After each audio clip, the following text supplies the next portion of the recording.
बेटी आबाधारे नगरिया जुलावा खेलाली ता बेटी आजा हारी गईली है।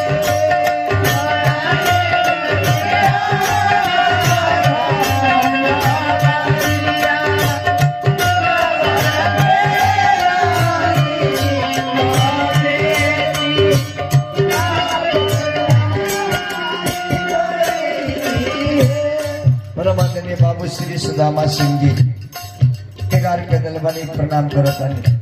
लड़की कह के पापा समझ गए कि आरे पापा गईला हो बछरुआ काहे ना हारी गईली बेटी के हारी गईली है।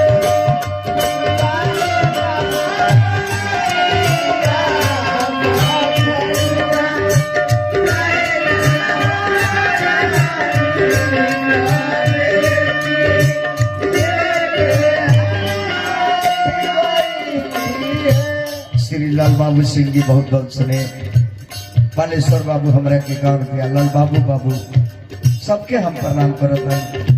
तब लड़की कहले कि पापा बोली बोली पापा कि आरे बेटी गईला रे बछरुआ घर के लक्ष्मी ता तू बेटी पराया रहलू है।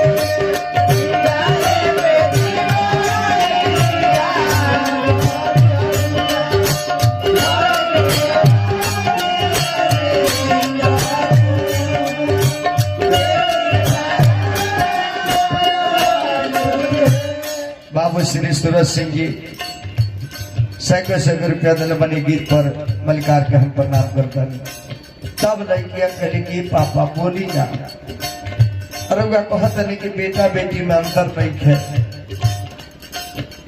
आरे पापा बेटा बारे पतोहिया काहे ना हारी गईली बेटी के हारी गईली है।